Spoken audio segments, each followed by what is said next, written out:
السلام علیکم ورحمۃ اللہ وبرکاتہ۔ محترم سامعین گرامی، نبی اکرم صلی اللہ علیہ وسلم کی جب وفات ہوئی، آپ صلی اللہ علیہ وسلم دنیا سے پردہ فرما کر جب عالم آخرت کی طرف چلے گئے تو آپ صلی اللہ علیہ وسلم کی بھی تکفین، یعنی آپ کو کفن پہنانا اور آپ کی تدفین وغیرہ، جنازے کی نماز، جو ایک ایمان والے کے ساتھ ساری چیزیں ہوتی ہے، وہ آپ صلی اللہ علیہ وسلم کے ساتھ بھی کیا گیا۔ آپ صلی اللہ علیہ وسلم کی جنازے کی نماز بھی پڑھی گئی تھی۔ اب ہمارے بہت سارے جو عام مسلمان ہوتے ہیں وہ یہ پوچھتے ہیں، سوال کرتے ہیں کہ آپ صلی اللہ علیہ وسلم کی جنازے کی نماز کس نے پڑھائی تھی؟ ہمیں یہ تو معلوم ہوتا ہے کہ بھئی فلاں صحابی کا انتقال ہوا تو اللہ کے نبی صلی اللہ علیہ وسلم نے جنازے کی نماز پڑھائی، کبھی اللہ کے نبی وہاں موجود نہیں تھے تو کسی دوسرے صحابی نے نماز پڑھا دی۔ لیکن جب امام الانبیاء سرکار دو عالم صلی اللہ علیہ وسلم کا جب انتقال ہوا تو آپ کی جنازے کی نماز پڑھنے کی سعادت کس کو حاصل ہوئی؟ یہ ایک سوال ہوتا ہے۔ میں آپ کے سامنے علامہ ادریس کاندھلوی رحمۃ اللہ علیہ، ان کی کتاب ہے 3 جلدوں میں سیرت المصطفیٰ،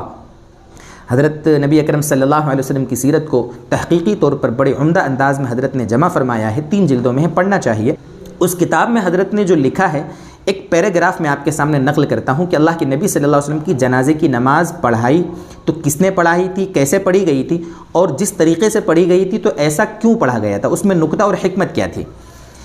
حضرت فرماتے ہیں جلد 3 صفحہ نمبر 187 پر 187، حضرت نے سنن ابن ماجہ جو حدیث کے کتاب ہے اس کے حوالے سے لکھا ہے کہ حضرت عبداللہ بن عباس رضی اللہ تعالیٰ عنہما سے مروی ہے کہ منگل کے روز جب آپ صلی اللہ علیہ وسلم کی تجہیز و تکفین سے فارغ ہوئے تو جنازہ شریف کو، یعنی آپ صلی اللہ علیہ وسلم کے جنازے کو قبر کے کنارے پر رکھ دیا گیا۔ آپ کے جنازے کو قبر کے کنارے پر رکھ دیا گیا۔ ایک ایک گروہ حجرہ شریفہ میں آتا تھا اور تنہا نماز پڑھ کر واپس جاتا تھا، تنہا نماز پڑھ کر، یعنی آپ صلی اللہ علیہ وسلم کی جنازے کی نماز کسی صحابی نے نہیں پڑھائی، نہ ابوبکر صدیق رضی اللہ عنہ نے پڑھائی، نہ عمر فاروق اور نہ دیگر کسی صحابی نے۔ آپ صلی اللہ علیہ وسلم کی جنازے کی نماز انفرادی طور پر گروہ در گروہ آتے تھے حجرے میں اور وہاں آ کر جنازے کی نماز الگ الگ تنہا پڑھتے تھے، کوئی کسی کی امامت نہیں کرتا تھا،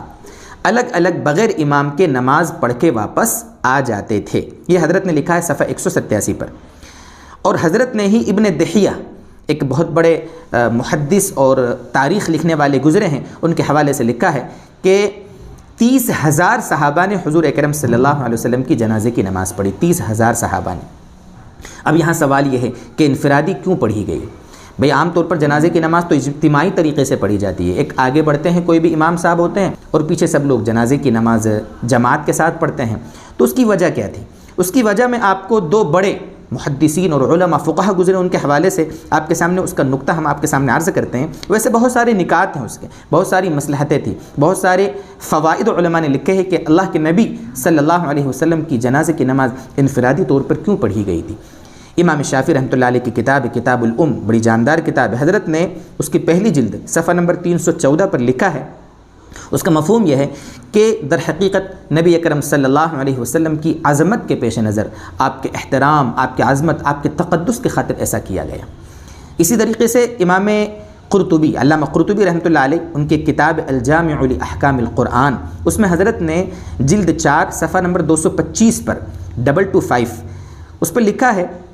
ارادوا ان یاخذ کل احد برکتہ مخصوصا دون ان یکون فیہا تابعا لغیرہ، یعنی وہ ڈائریکٹلی نبی اکرم صلی اللہ علیہ وسلم سے، براہ راست نبی اکرم صلی اللہ علیہ وسلم سے فائدہ حاصل کرنا چاہتے تھے، آپ کی برکت حاصل کرنا چاہتے تھے۔ وہ نہیں چاہتے تھے کہ ان کے درمیان اور نبی کے درمیان، نبی صلی اللہ علیہ وسلم کے درمیان کوئی بیچ میں حائل ہو، کوئی واسطہ بنے۔ وہ براہ راست نبی اکرم صلی اللہ علیہ وسلم کے لیے دعا کرنا چاہتے تھے، براہ راست نبی اکرم صلی اللہ علیہ وسلم کی برکتیں حاصل کرنا چاہتے تھے۔ اور بھی کچھ فائدے ہیں، کچھ پوائنٹس ہیں جو علماء نے بتائے ہیں۔ یہ خلاصہ تھا آپ کے سامنے کہ نبی اکرم صلی اللہ علیہ وسلم کی جنازے کی نماز جماعت سے نہیں بلکہ انفرادی طور پر پڑھی گئی ہے، اور انفرادی طور پر کیوں پڑھی گئی ہے وہ بھی آپ کے سامنے ذکر کیا۔ اللہ تعالی ہمیں دین کی ایسے ہی اوتھنٹک معلومات اللہ تعالی ہمیں حاصل کرنے کی توفیق عطا فرمائے، دین کی سمجھ عطا فرمائے، بصیرت عطا فرمائے۔ وآخر دعوانا ان الحمد للہ رب العالمین۔